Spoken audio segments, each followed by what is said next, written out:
And the name of this show is NewsViews. I'm on every Monday from 2 to 3 p.m. Certainly thank everyone for taking time out of their busy schedule to listen to this show. And I certainly thank the people at KPFK. I thank everybody for making it happen and doing a fantastic job and giving me this opportunity. I have a couple of interesting guests today. Firstly, let's start with my first guest. It's a very important issue.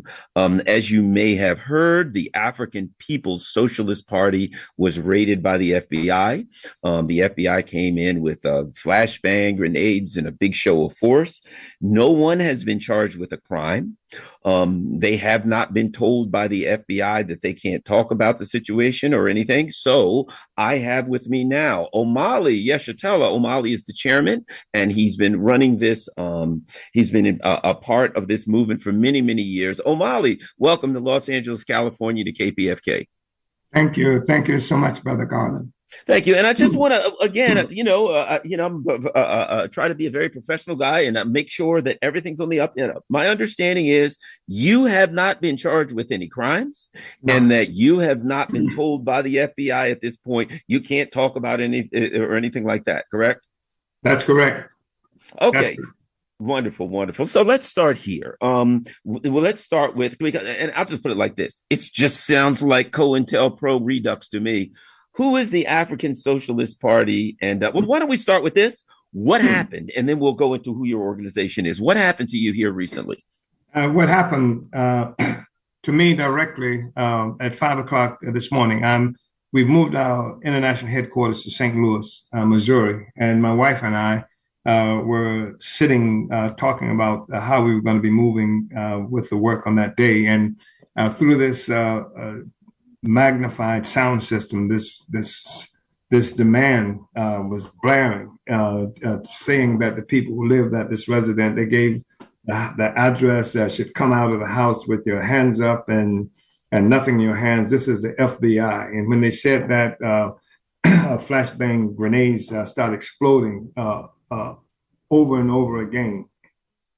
And so at first it took a few seconds to actually understand that this was happening. And so when I did go out of the house and I had to go downstairs from my apartment to the downstairs area, my wife, I asked her to stay and let me go down first so that, if they shot or did anything, that she wouldn't be immediate direct line of fire. And to start calling, our forces to let them know that was happening and that our house was under attack. And so when I went downstairs, it was dark, but these laser beam targeting devices were bouncing off my chest. And I assumed they were going to shoot then. And then I was able to see around the lights in my face that there was an armored vehicle that was parked in front of a relatively narrow street, blocking the street in front of my house. And this voice was saying, come this way, come this way. And I could see perhaps I saw a bunch, 10, 15, 20 armed, camouflage wearing forces with flak jackets on, carrying automatic weapons. And my wife then followed me, unable to get anybody on the phone because they had jammed our phones. And so my wife followed me downstairs, and on her way downstairs, she was almost hit in the face by a drone, that they had sent a drone up the stairs as I opened the door to go downstairs. And when we come this way, this command was given. And so I walked toward them with my hands up and remembering Bobby Hutton's stumble in Oakland in 1968 and how they killed him, being acutely aware of the possibility that that they would kill me and my wife. And so I went down. They put zip ties on my wrist behind my back.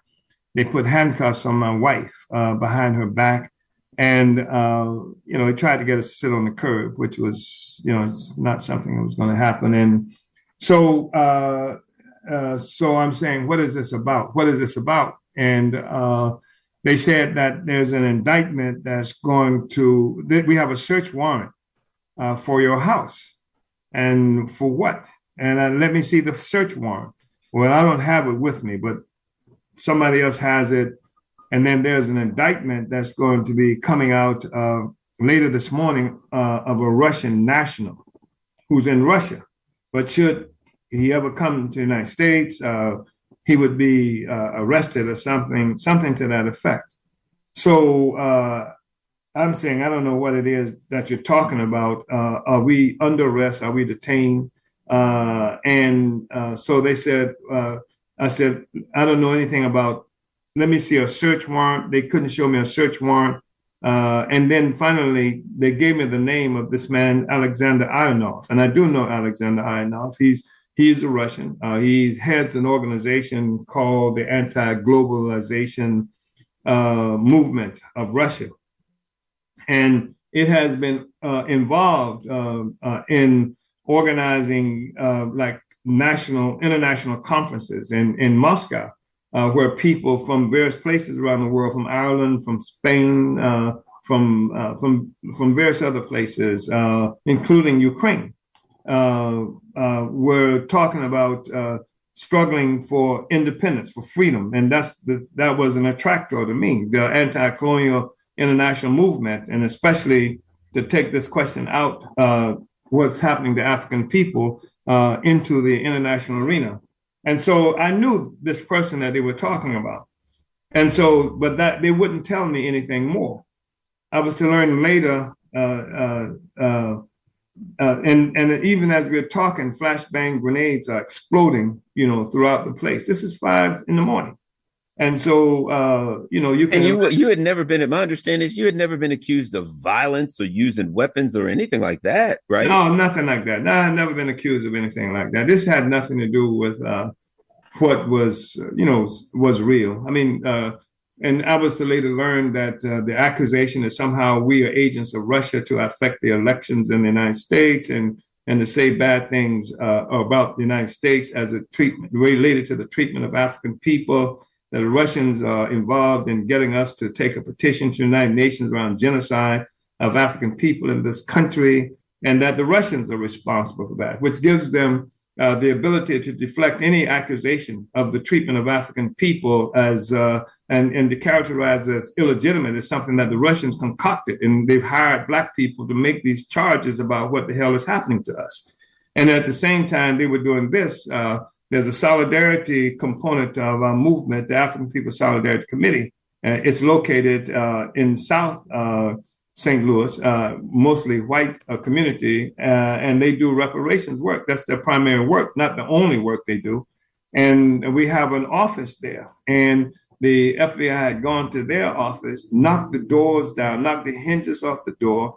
They had gone into to the office. They had gone upstairs. There's an apartment there where 2 people were living. They forced those people at gunpoint. These are white people, North Americans, to sit handcuffed, and they took my cell phone. They took their cell phone. They took my wife's cell phone. They took and they went into my house. And while they were in my house, they were removing all kinds of things from my house. They did the same thing at the Solidarity Center that I just mentioned. They went to the home of the woman who leads the Solidarity organization under our leadership. They knocked the doors down there. They used flashbang grenades. They held them at gunpoint. At the same time, they took their devices, their communications devices. I didn't know any of this was happening at the time. I didn't know at the same time they attacked our headquarters in St. Petersburg, Florida. They went in with battering rams. They knocked the doors in. They went into that office, which was the previous headquarters of our organization, and they're where our communications, our information capacity is located. Our radio station is there. Our newspaper is produced there, and they knocked the doors. That they went into that. And there are 40 years of archives of our movement and the Black struggle in this country. They start boxing all of this stuff, taking it out. They're stealing everything. All these kinds of, they stole financial records. that have to do with the institutions that we create. And we have something like 50 economic institutions that we are responsible for. They're stealing everything like that from us. Let me ask you a question. Yeah. I think that's a very important question, something you brought up. My understanding is your organization has been doing the work that you do for 40 to 50 years, that you've continually done what you've been doing. I've seen some of the things you've done. I've seen you've brought nutritional food to areas in poor communities that they call food deserts. I've seen some of the things that you've continually done. It seems to me as though, basically my research, you've been doing the same thing for the past 50 years. To come up all of a sudden and say, well, starting last year or last 6 months or starting now, you work for the Russians or whatever. If you've been doing the same thing for 50 years, what suddenly changed now to say, okay, well, now they were doing it on their own now, but now they're doing it for the Russians? Yeah, it's a bogus charge. And the problem that they have is the system is in severe crisis. And everybody can see that around the world. The United States has been challenged on 1,000 different fronts. And I should mention to you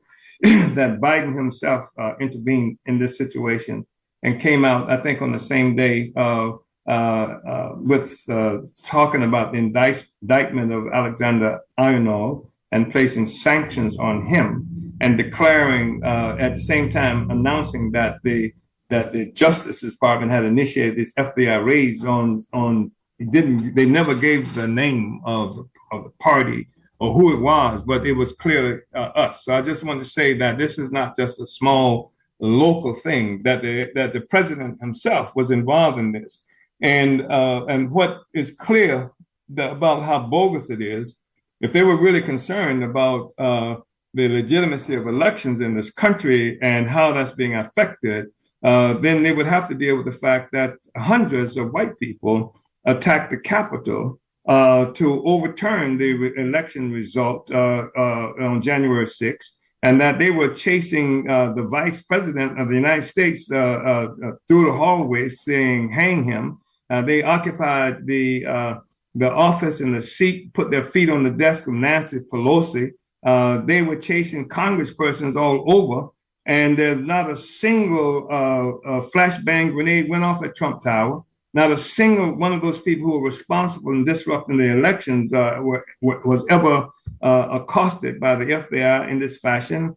And so it's clearly like a bogus thing. And it's made even more obvious when you look at the fact that in this country right now, there's more than 400 pieces of legislation in state legislatures throughout the country that are limiting or prohibiting or negatively affecting the right of Black people to vote. So this whole notion that somehow the Russians, and also because they claim that the Russians paid for the election campaigns that we ran in St. Petersburg, Florida in 2017 and 2019. That made a demand, the first reparations demand, reparations demand on an election that ever happened in this country, happened in St. Petersburg, Florida, under our leadership. So what is happening is all around the world, you have the situation for a decline of influence and power of the United States.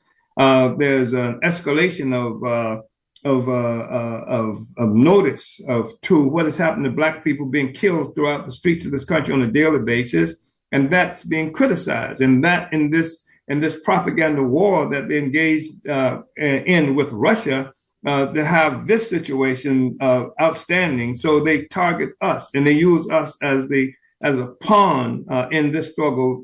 That's part of what is going on here. That's why it's an urgent matter for them, because the U.S., as you probably know, that polls have just come out that says the majority of voters in this country says that the system needs to be overturned. That's the majority of voters. The Russians didn't do that.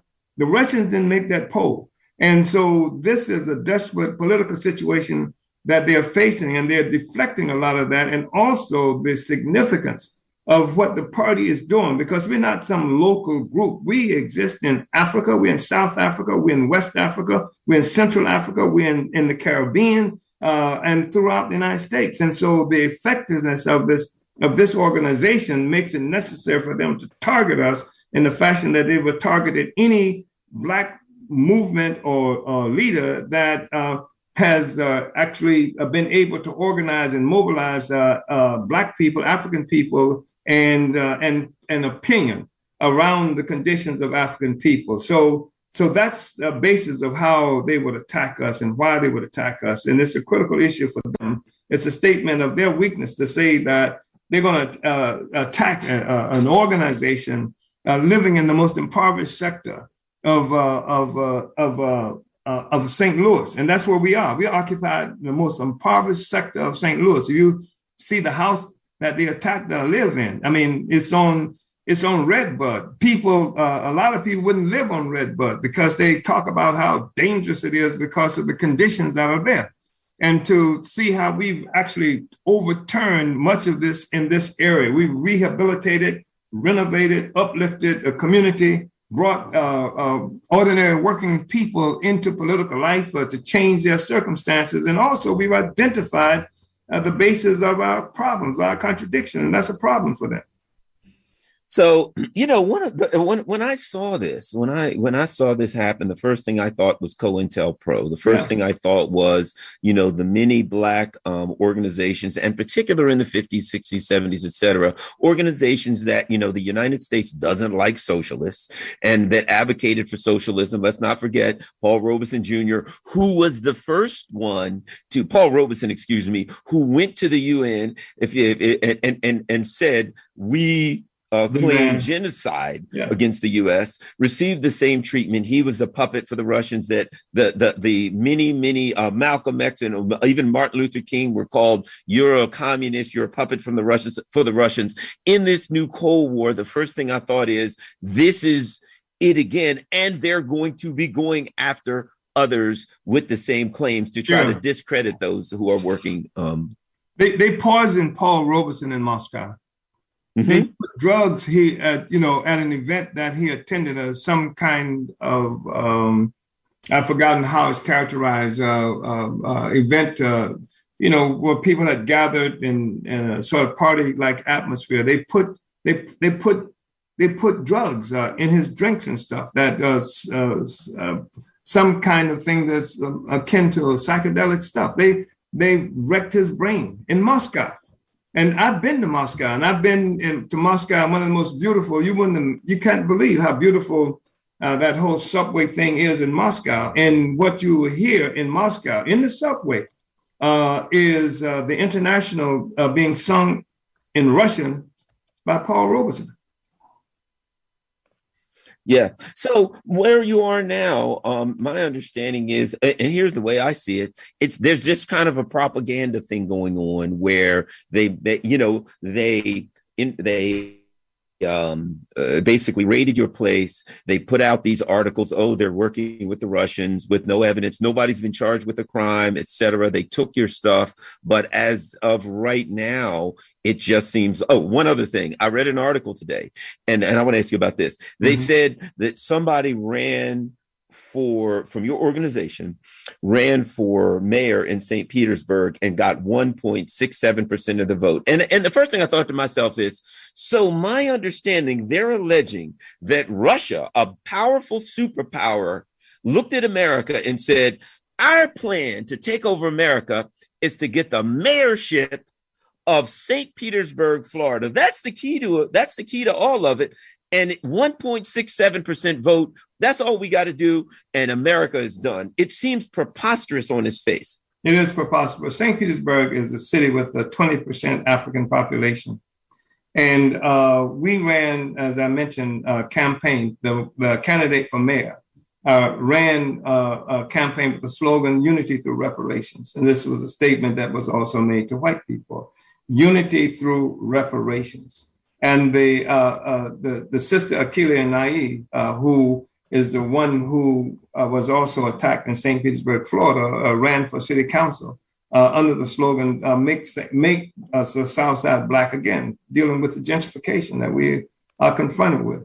And this was such a disturbing thing that we, at one of the campaign debate events, they sent 27 carloads of cops, of police, to engage in a debate and this was not a crazy debate. This was nobody's throwing anything or even yelling anything, but they could not deal with the questions that were being raised about the conditions of African people in this country, about the relationship that the big moneyed interests had with keeping African people living the way we are, about the theft of the land that they had taken from the Black community and put a baseball dome there. These are critical questions for them. And so that's part of what it was.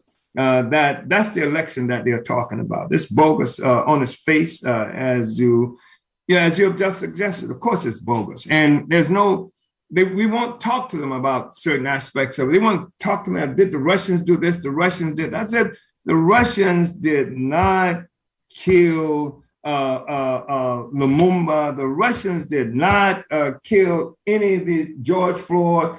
Any of these Black people been killed. Russians didn't do that.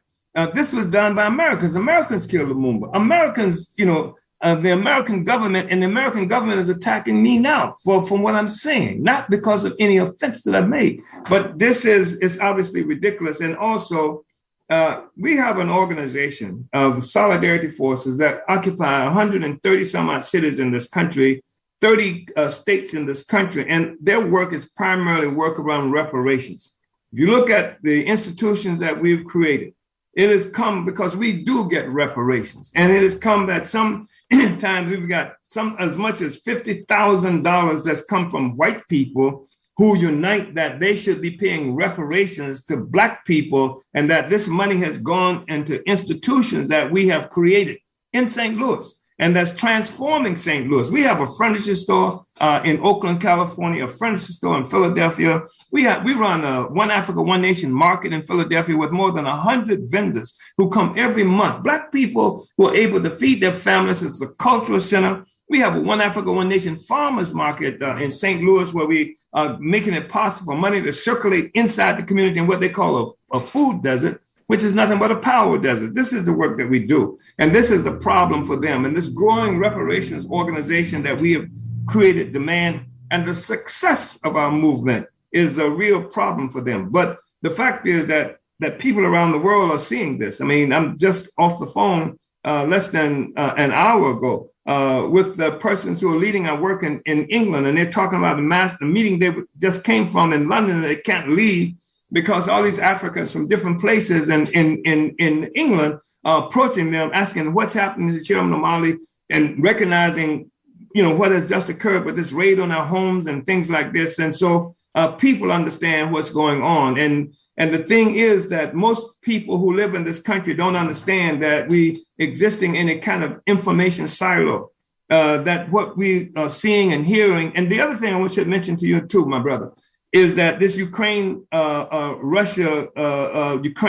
war thing, that they have not succeeded in getting a single country in Africa, a single one of them, looking at even the sycophant neo-colonial powers, to unite with them in the attack on Russia and the United Nations. And Black people in this country don't unite. People even in Indonesia don't unite. So there's this information silo that people in this country have suffered from. And there's an assumption that what you're seeing and hearing on most of the colonial ruling class media represents what's happening in the real world. And that's not the case at all. And so they now attacking us and making us instruments of the Russia information, Russia influence. We're hired by Russia. We've been, like I said, 50 years. We've been doing this work. And this man, Alexander Ionov, I think he's in his 30s. And I saw a statement that he just put out. And he said, it's insulting to the Uhuru Movement for you to say this. He said that Omali Yeshitela has been doing this work for 50 years before I was even born. I'm learning from him. This is what he said, and that if the United States has evidence, put it forward, and I'll come to the United States and face trial. So yeah. I see that we have Dr. Gerald Horne right I see Dr. Horne is muted. Dr. Horne, if you can hear me, unmute because we definitely want to hear your voice. Dr. Gerald Horne, welcome to the conversation. Thank you for inviting me.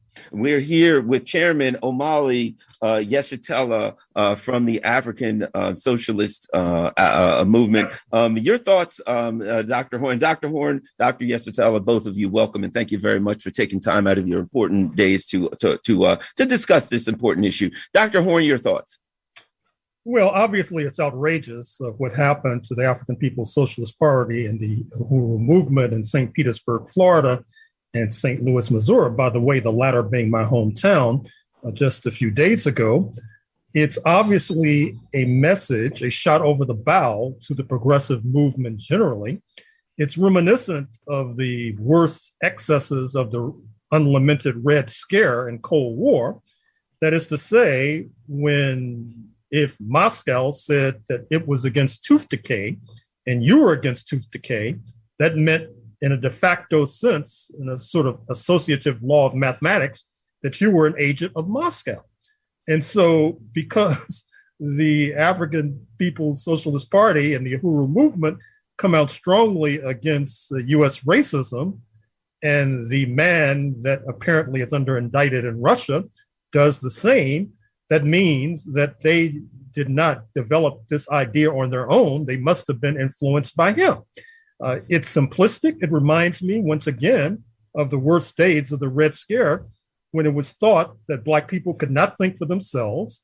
They had to have some external force tell us that we were oppressed. And I should also say that it's a dangerous precedent, because there are those in your audience who may feel that the Uhuru Movement and the African People's Socialist Party have been singled out and that it will not soar beyond them. But I'm afraid to say that if history is any guide, they're sadly and sorely mistaken. And I should also, in the interest of full disclosure, mention that for years I've been doing a weekly broadcast on the radio station out of St. Petersburg, affiliated with the Uhuru Movement and the African People's Socialist Party, speaking of Black Power 96. And I hope that listeners do not feel that is discrediting my support of this besieged organization, because I should also say that it was not so long ago I was writing regularly for the LA Times, but that does not mean that I endorse the LA Times, certainly their backward position, retrograde position on historic Palestine. And there's another issue too that's at play, which is that the right wing has authorized its ability to be internationalist. Viktor Orban, the cynical opportunist leader of Hungary, is due in Texas in a few days to speak before a conservative gathering. Many conservatives, including Vice President Mike Pence, have made the pilgrimage to Mr. Orban's Budapest. We also see that Bakari Sellers, who is a Black commentator on CNN, has been working with pro-Zionist forces to dislodge politicians in this country from elective office who take a contrary position. We also know that some of these organizations that Mr. Sellers is involved with have been campaigning across the country against Nina Turner, a progressive Black woman defeated in her attempt to become a member of Congress from Ohio. Donna Edwards, ditto, from Maryland, defeated by these same malign forces. They've even gone after Andy Levin, a sitting member of Congress who happens to be Jewish, because he's not sufficiently anti-Palestinian. And so what they're basically saying to us is that the right wing can be internationalists, can be globally minded. Black people, no, you cannot be internationalist, you cannot be globally minded. And I dare say that if that very unfortunate and backwards lesson gains traction, we will be headed towards a premature doom. I think I want to just comment. I think that, certainly. Yes. No, certainly. Go ahead. Yeah, I think first of all, I really appreciate the fact that I've had this opportunity to be on the program with Comrade Gerald Horne. I've been watching him for a while, and I don't understand when he has time to do something like that. It looks like he pumps out a book a week. I think that it's really important. By the way, Bakari Sellers is the son of Cleveland Sellers, who was a member of SNCC, Student Nonviolent Coordinating Committee, who I know and I knew once upon a time as a member of SNCC myself. And I think that's really interesting in terms of the deterioration. Well, I don't know if it's deterioration of his politics, but what we're looking at, and doesn't mean anything that who his father is. But the fact is that when we see this happen, we see hundreds of people daily leaving the United States, going to occupied Palestine that they refer to Israel, where they're killing Palestinians and murdering Palestinians on a regular basis. We see the United States starving even today people in Afghanistan. The United States lost that war in Afghanistan militarily, but they control much of the monetary system, at least right now, that they're able to starve the people and attempt to starve them into submission. And of course, we know that the reason Afghanistan is an issue at all, the primary, most immediate reason is the United States overthrew the government of created in part the so-called modern jihad through this attack on Afghanistan and trained and sent these forces into Afghanistan to overthrow that government as part of the process of incrementally moving closer to the Russian border, which is something they've been doing for a long time. And this war against Russia started more than 100 years ago, when in 1918, all the colonial powers in the world, including the United States and Japan, invaded Russia after the Russian Revolution. So, I mean, but a really important thing is that was mentioned and inferred by Comrade Dr. Horne is the need for them to keep the African revolution, the African movement isolated.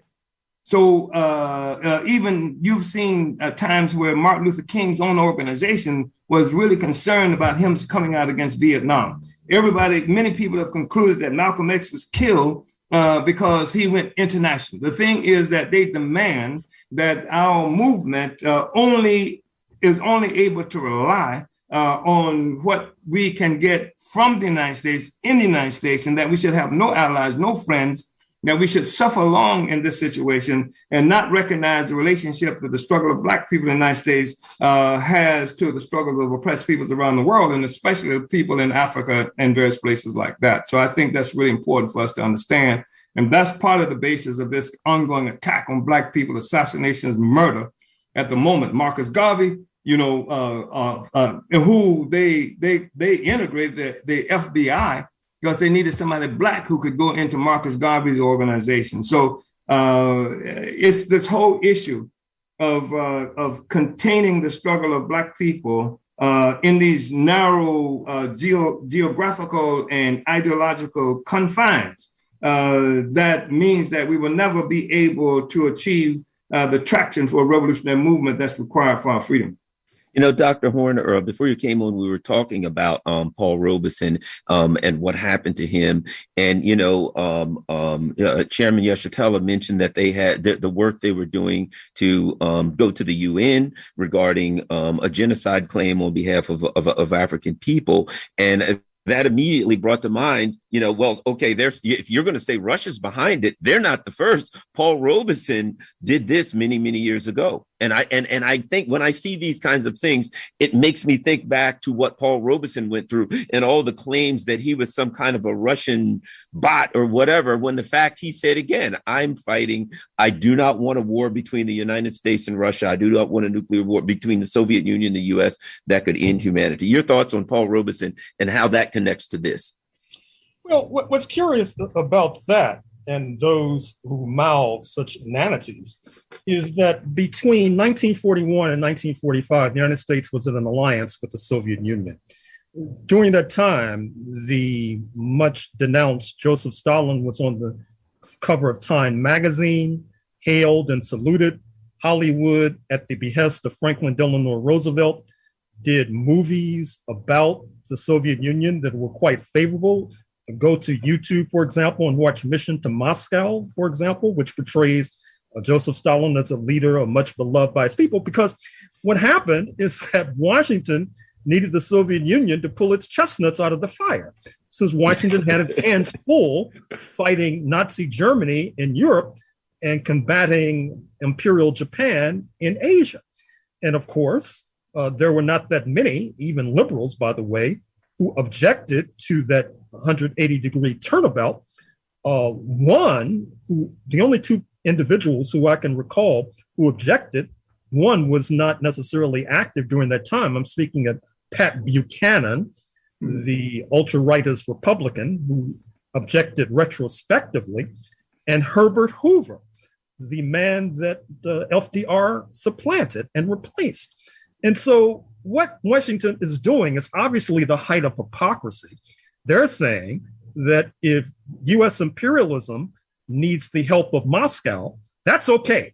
And propaganda can be lined up to get folks to go along with it. But if a besieged Black community reaches across the Atlantic to Moscow, that's not okay. And certainly it was not okay for Paul Robeson, according to Washington, because we know that after he came under assault, his income plummeted from the six figures to the low four figures. His passport was taken. There were attempts on his life. As I talk about in my biography of Robeson, there was a suspicious effort to loosen the lug nuts on one of his tires so that his car would go off the road and it would seem like he had an accident. They drove him, after he received his passport, back into exile. They harassed and persecuted him shamelessly. And what's interesting, just to add a footnote, is to say what's obvious, which is that Washington doesn't mind if Black people go overseas to align with the comrades of Washington. As we speak, en route to Taiwan is Congressman Gregory Meeks, a leader of the Congressional Black Caucus from Southeast Queens, chairman of the House Foreign Affairs Committee. He's on that plane with Speaker Nancy Pelosi, headed to Taiwan. China has issued increasingly apocalyptic warnings about what might befall that plane. But certainly Gregory Meeks is not going to be attacked by Washington for going to Taiwan, heading across the Pacific. No, he will be saluted. He will be congratulated. And certainly he will be congratulated for carrying legislation in Washington that calls for the US State Department to penalize and pulverize African nations who refuse to go along with sanctions against Moscow, which has elicited, understandably, cries of outrage from African nations who either are neutral with regard to this conflict or hostile with regard to Washington's sanctions crusade. In the latter category is Ethiopia, for example, which has a debt of gratitude to pay to pre-1917 Russia, because those of us with long memories recall that it was in the 1890s when Italy was seeking to seize Ethiopia, Abyssinia, as it was then called, one of the few, if not the only, independent African nations. One of the reasons it was able to beat back the Italian invaders in one of the sterling episodes in Pan-African history was because they were armed to the teeth by Russia, which points to this contradiction that if you look at your map, you will see that most of European territory is Russian territory. Russia's population is about roughly twice the size of the number two nation, speaking of Germany, at 80 million, more or less. And so there has been this contradiction in Europe, going back to the Western European nations getting fat on the plunder of Africa and the Americas, whereby they purported to be world powers, but they were not necessarily the power in their own backyard. And so that led to this constant repetitive effort to cut Russia down to size. It didn't necessarily begin in 1917. You can say it actually got altitude about 200 years ago when Napoleon, who thought he was going to rule France, led a disastrous invasion of Russia and was defeated soundly. And of course, we know that even in the 1850s, you saw Britain and France, which purported to be Christian nations, united with the Ottoman Turks, the leading Muslim power, to once again try to destabilize Russia. So I think that our friends on the left, first of all, they need to learn some history. Second of all, they need to come to the support of the Uhuru Movement and the African People's Socialist Party, because the question was once asked in the 1930s when fascism was rising, for whom does the bell toll? The bell tolls for thee, the bell tolls for me, the bell tolls for we. That is to say, to the extent that we turn our backs on these besieged brothers and sisters. To that extent, we're stabbing ourselves in the back. Chairman Yeshitela, I did want to ask you this because, I did a video yesterday on my online account about and talked about this. And one of the people immediately said, well, what did Garland? Do they hate white people? I went online and every time I saw pictures of your organization, I saw crowds of people of various white, black. In fact, a lot of the pictures, I saw more white people than black people who were working with your organization. I watched your videos and said where you talked about you're working with the people in Ireland and around the world. If you could comment on that particular issue.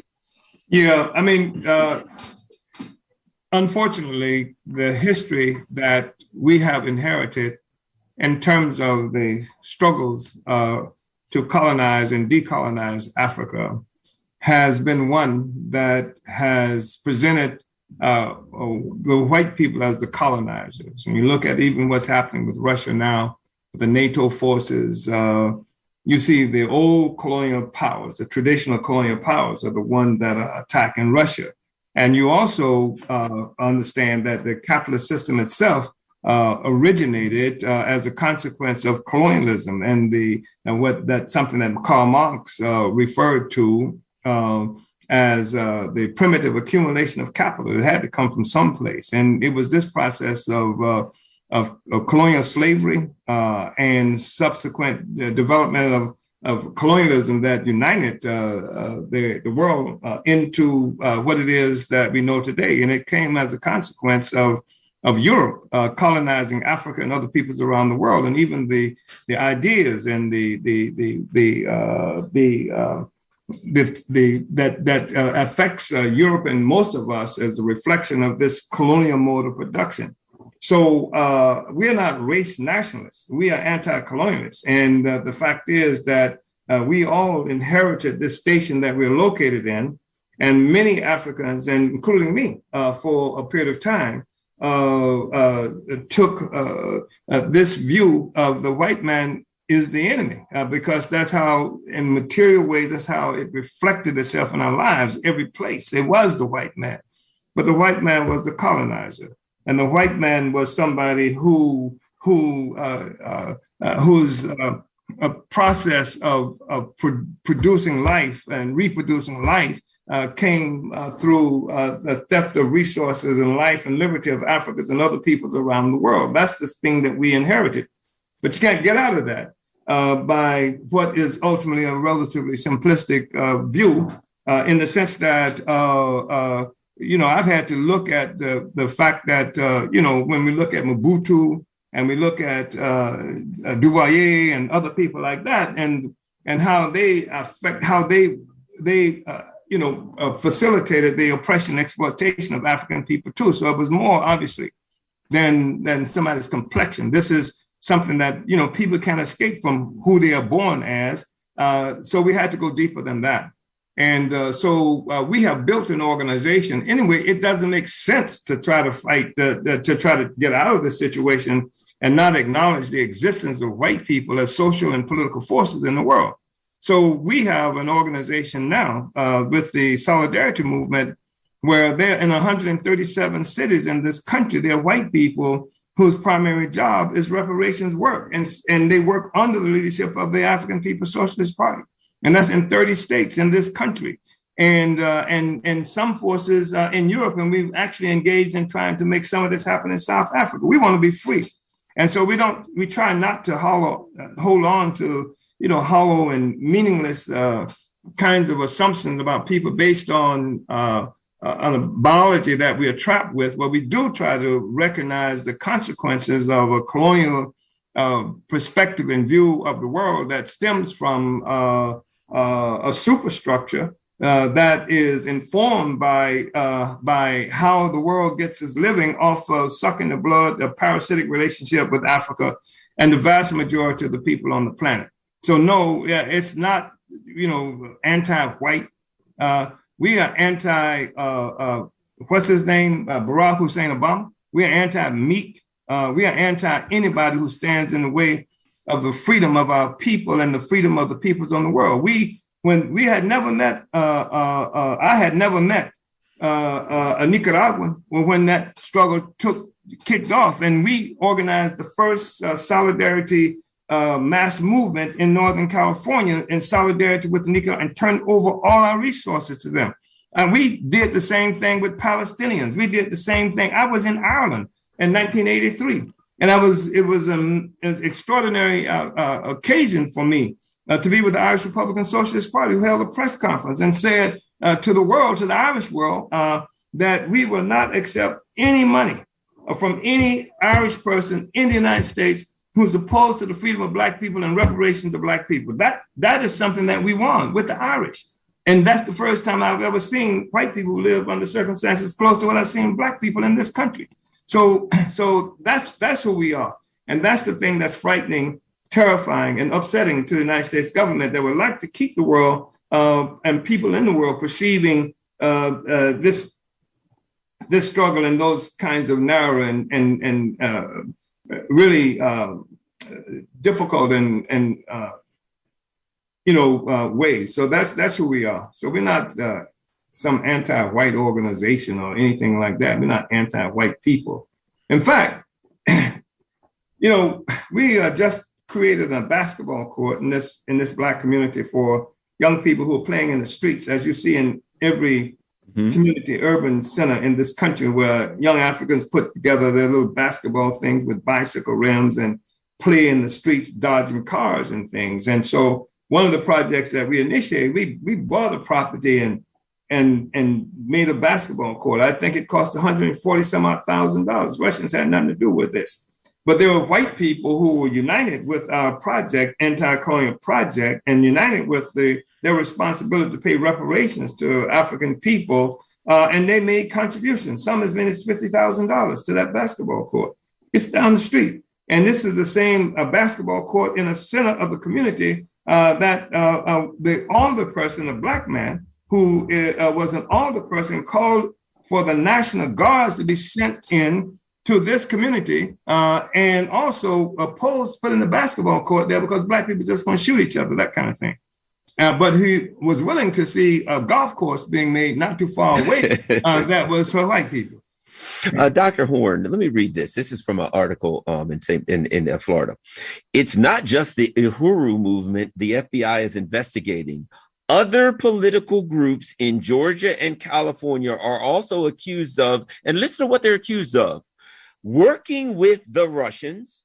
I didn't know it was illegal to work with Russians. I guess now you can't play sports with them, or they can't sing or dance or anything like that, or direct an orchestra. They're accused of working with the Russians and spreading their propaganda, which I guess just simply means if you're spreading some level of saying something that the government does not want to hear out of the mouths of Black people, I guess that's spreading propaganda. But that business about other political groups in Georgia and California that they're also investigating is quite alarming. Dr. Horne. Well, it's more than alarming. And I mentioned a moment or two ago that I've appeared on the African People's Socialist Party radio station. I should also say that I've appeared on Sputnik Radio, and RT, Russia Today, and Pacifica Radio, and Black Radio from New York to Los Angeles.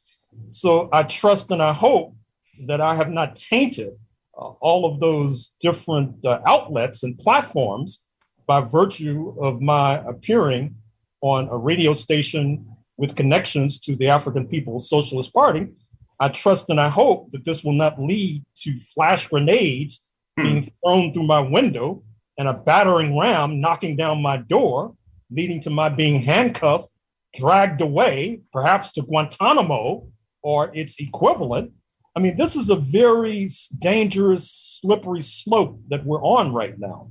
And those who are operating under the delusion that the US authorities are only targeting the African People's Socialist Party and the Uhuru Movement are basically deluding themselves.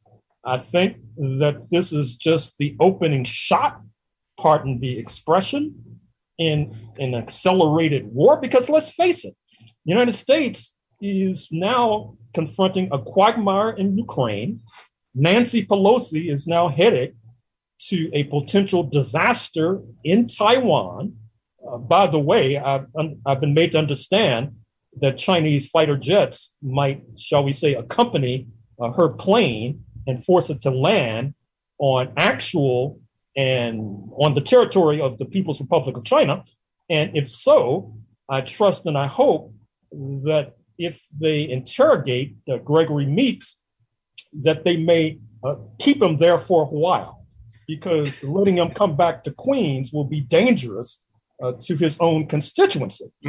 But this is the problem. This is the danger that we're now facing. We should demand that the authorities say hands off with regard to the African People's Socialist Party and the Uhuru Movement, that they should be compelled immediately, if not sooner, to return the flash drives, the iPhones, the computers, and the other materiel seized from their headquarters, because we know that these U.S. authorities, they're riddled with corruption and fraud. And I hope that Chairman Yeshitela does not leave his headquarters in St. Louis and bump into somebody who's trying to fence his own iPhone that they got from the authorities who took it from him by dint of force.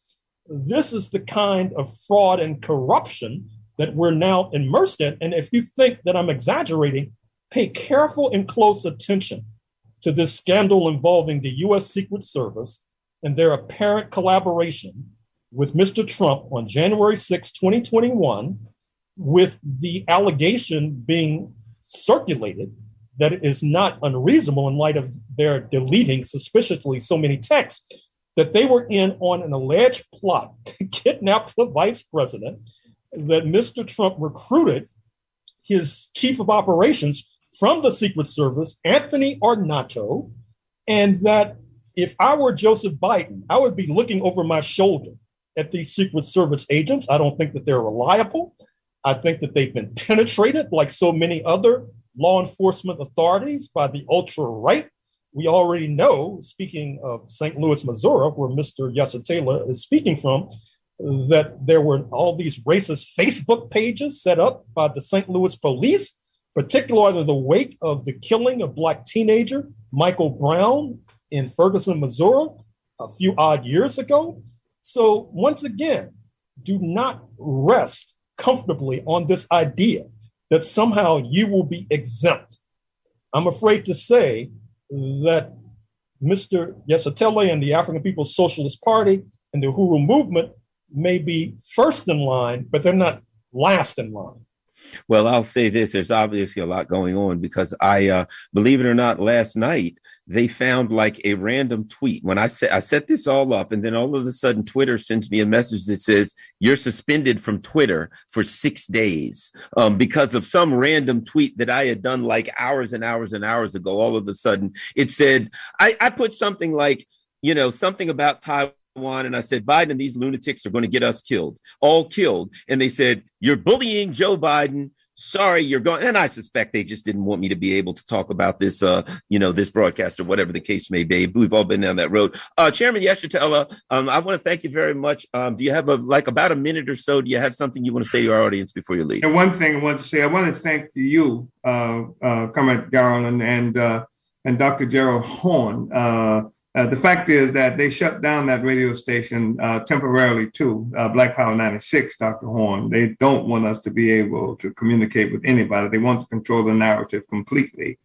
And the other thing I just want to remind everybody, that I don't know any Black people in the United States with Russian last names. The fact is the history of oppression and exploitation that we suffer from has not come from Russia. And to coin a phrase, ain't no Russian ever call me nigger.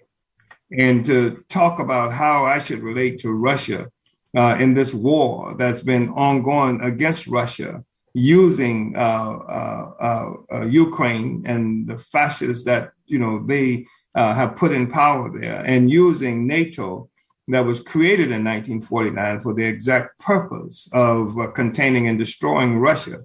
It is something that completely ridiculous. And I want our people and I want your listeners to, I think most of the people, we're getting tremendous amount of support coming from everywhere around the world. In fact, nobody is united. Most people are not united with this stuff that's coming from the ruling class colonial media. And I understand that CNN is going to do a hit job on us at 8 Eastern time. They did an interview with me yesterday, and they sort of let me know that it's going to be a kind of a hit job. So we'll see. Thank you very much. Thank you. Thank you. Thank you, Dr. Horne. Yes, Chairman Yeshitela, I certainly appreciate you coming on. And as I said to all the listeners, Dr. Horne, I certainly appreciate you also. As I said to all the listeners, we've been talking with Chairman Omali Yeshitela. He's with the African Socialist Movement. What's it called again? African People's Socialist Party. They have not been charged. The Uhuru Movement, they have not been charged with anything. They've been raided. They have not been instructed that they can't talk about this. So we're perfectly well within our rights to have this discussion. And I thank KPFK for giving me that opportunity. I want to thank Dr. Gerald Horne, who is a fantastic evaluator of these things. And I certainly want to thank our board operator, Gary Baca. Gary, certainly, Baca, he does a fantastic job. Oh, you had something else to say? I was planning with thanking everybody you were thanking. Yes, sir. And everyone, you can Dr. Horne, and don't forget, Dr. Gerald Horne has a lot of books. He's got like 30 books. I can't count them all. I run out of fingers. My favorite, he's got a new one out, but I will say my favorite is the Paul Robeson book, because I'm a big fan of Paul Robeson. Dr. Horne, so you can go out and find Dr. Horne's books anywhere the books are sold. I recommend the Paul Robeson book. At Garland Nixon on Twitter, though I can't follow you back because I'm tossed off Twitter for 6 days. Garland Nixon on Facebook. I also have a YouTube show. I have a Rockfin show, and you can email me garlandin@gmail.com. That's my first name and the first letter of my last name, garlandin@gmail.com. I will be back next week. Dr. Horne, thank you very much. Thank you. All right. And we will be back. I want to thank once again, Gary.